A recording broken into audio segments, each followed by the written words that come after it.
was like the calm before the storm, the roads were okay, and then suddenly the snow started. The driving conditions were the worst that I can remember in all the years that I've been in the AA.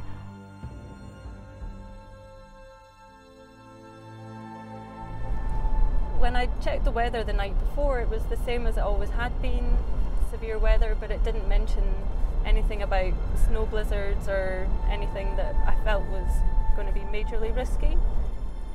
I've been patrolling the roads for nearly 30 years in this area. We knew it was coming, but we didn't think it was going to be as bad. So I decided to take the risk without realising that the weather could turn and how badly it could actually turn in the end.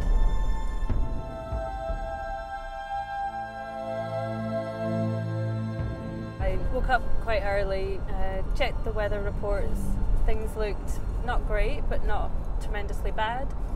So I got on the road probably around 6:30, got to work, and then other colleagues started coming in and telling me about the weather reports and the fact that there had been blizzards throughout the central belt of Scotland.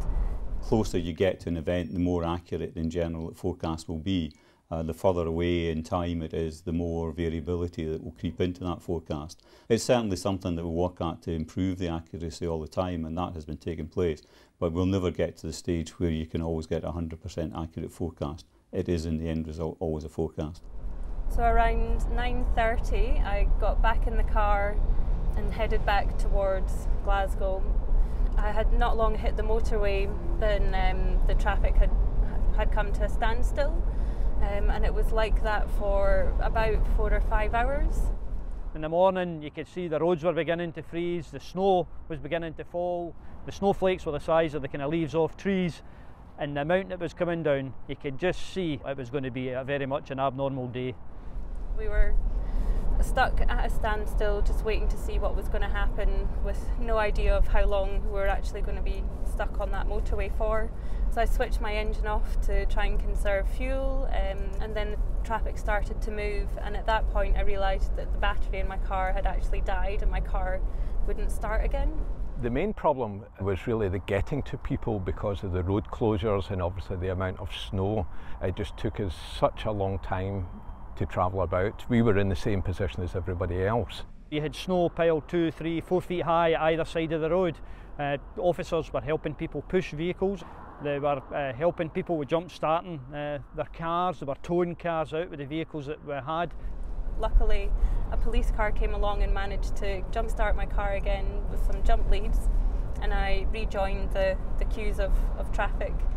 It was quite horrendous really, because you were going a stretch, you were clearing it, and then you were getting held up with traffic that had stopped on the motorway and you couldn't get past. So the stuff you had cleared was building up again, and by the time you get moving again, you had to go back round, and then it was just a vicious circle going round and round all the time, ploughing and spreading. And now at this point my phone has completely died and I can't charge it up. So you were on edge most of the time. I got quite addicted to listening to the radio reports every 15 minutes just to see if there was any more news. And at this point it started to get dark. People who'd been out making snowmen and having snowball fights had now gone into their cars, and people were just trying to keep warm. The temperatures had dropped quite a bit at this point in time. And we stayed in that position through until probably around about midnight, and the traffic started to slowly move. Got home probably about the back of 1. So normally it might take me about an hour and a half to get from Glasgow to Stirling or Stirling back to Glasgow.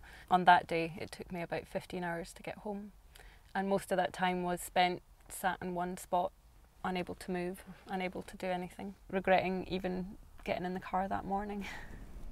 I think, to be fair, most people were caught on the hop, and you know, people generally weren't as well prepared as they could have been. I've definitely learned that you have to be as prepared as possible.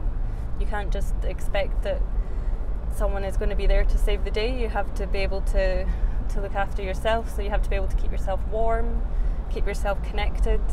Me, I always carry a shovel. I always make sure I've got warm clothing on, but I do listen and react to the advice, and what I do is I pass that on to friends and relatives.